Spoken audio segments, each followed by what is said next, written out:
Halo semuanya, perkenalkan nama saya Winda Suryani, mahasiswa Pendidikan Teknik Arsitektur Universitas Pendidikan Indonesia. Kalian semua yang sedang menonton video kali ini, bagaimana kabarnya? Saya harap kalian semua yang sedang menonton saat ini dalam keadaan sehat dan siap untuk belajar pada topik kali ini. Capaian pembelajaran topik kita kali ini, yang pertama, siswa dapat mengenal jenis-jenis pipa. Yang kedua, siswa dapat memilih pipa yang akan digunakan sesuai dengan fungsinya. Ada yang tahu gambar apakah ini?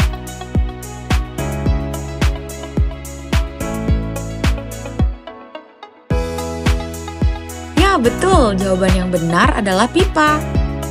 Siapa di antara kalian yang masih menjawab salah? Yuk kita belajar sama-sama. Semua siklus air yang ada di rumah kita mengalir melalui pipa. Pipa adalah tabung berbentuk silinder yang berfungsi untuk mengalirkan air, gas, atau zat cair lainnya dari satu tempat ke tempat lainnya. Fungsi pipa di rumah kita digunakan untuk pasokan air bersih serta pembuangan air kotor. Sebelum kita belajar lebih lanjut, yuk kita belajar macam-macam jenis pipa. Pipa berdasarkan ketebalannya memiliki 3 tipe AW, tipe D, dan tipe C. Tipe AW memiliki sifat yang kuat dan tebal. Biasanya tipe ini digunakan untuk menyalurkan air bersih atau air minum. Ketebalannya mulai dari 1,5 sampai 6,4 mm dan mampu menahan tekanan sampai 10 kg per cm kuadrat. Tipe D memiliki kualitas sedang dengan tingkat ketebalan medium, yakni 1,3 sampai 3,0 mm dan hanya mampu menahan tekanan sampai 5 kg per cm kuadrat. Biasanya tipe ini digunakan untuk pembuangan air kotor. Tipe yang terakhir yaitu tipe C. Tipe ini memiliki kualitas ketebalan yang sangat rendah, yakni 0,7 sampai 1,5 mm saja, dan biasanya digunakan hanya untuk pelindung kabel listrik. Lalu, berdasarkan diameternya, pipa terbagi menjadi 2 macam. Untuk saluran air bersih memiliki ukuran diameter setengah inch, 3/4 inch, 1 inch, dan 1,5 inch. Sedangkan pipa untuk saluran air kotor memiliki ukuran diameter 1 inch, 1,5 inch, 2 inch, 3 inch, 4 inch, sampai 5 inch. Berdasarkan bahan materialnya, pipa memiliki 4 jenis bahan material, yaitu PVC, PPR, HDPE, dan galvanis. Pipa PVC merupakan bahan pipa yang sering digunakan pada rumah tinggal. Selain harganya yang murah, tidak mudah korosi, pipa PVC mudah untuk disambungkan. Di samping keuntungan yang ada, kekurangan pipa PVC adalah tidak tahan panas, mudah pecah, dan sulit untuk dibentuk. Pipa PPR merupakan pipa steril yang biasanya digunakan pada rumah sakit dan hotel. Salah satu contohnya digunakan untuk water heater. Pipa ini selain steril dan bahannya sangat kuat, pipa PPR bersifat fleksibel. Kekurangan pipa PPR yaitu sulit dalam pemasangan dan harganya yang cukup mahal. Pipa HDPE hampir sama dengan pipa PPR. Namun, bedanya adalah pipa ini dapat menjadi solusi terbaik untuk penggunaan pipa rumah tinggal di tanah yang berkontur.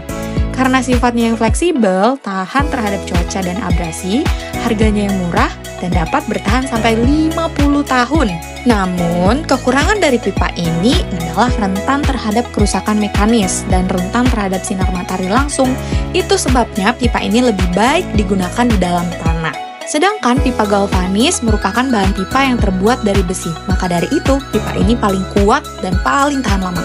Biasanya digunakan pada gedung-gedung tinggi untuk suplai air bersih dan instalasi air antisipasi kebakaran. Kekurangan pipa galvanis yaitu bisa berkarat, sulit untuk dipotong dan dibentuk. Kalian tahu tidak? Pipa memerlukan bagian penting yang selalu ada bersama dengan pipa dalam menjalankan fungsinya. Ada yang tahu bagian tersebut disebut dengan apa ya?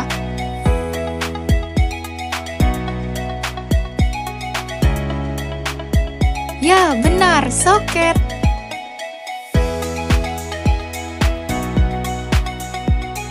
Soket adalah komponen dalam sistem perpipaan yang berfungsi sebagai penghubung antara dua pipa atau lebih. Soket berdasarkan derajatnya terbagi menjadi 3 jenis, yakni soket 90 derajat, soket 45 derajat, dan soket 180 derajat. Soket yang dapat mengalirkan kedua arah disebut dengan T-stack. T-stack memiliki 2 bentuk, yakni bentuk T dan bentuk Y.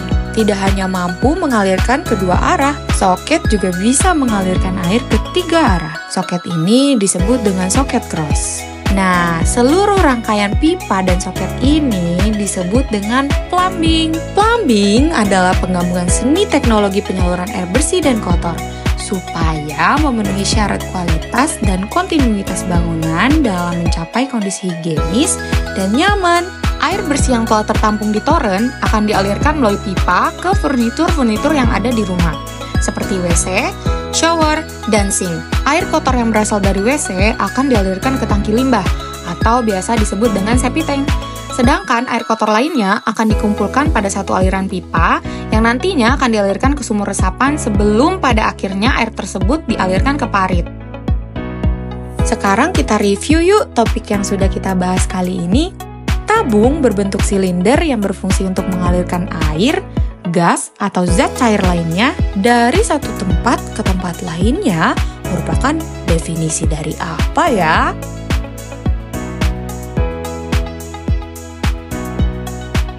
Ya benar, definisi tersebut merupakan definisi dari pipa. Berdasarkan gambar di atas, kita dapat melihat perbedaan ketiga jenis soket tersebut. Berdasarkan apa ya?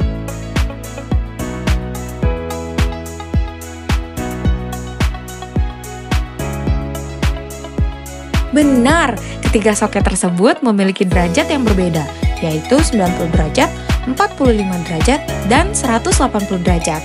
Apa itu plumbing?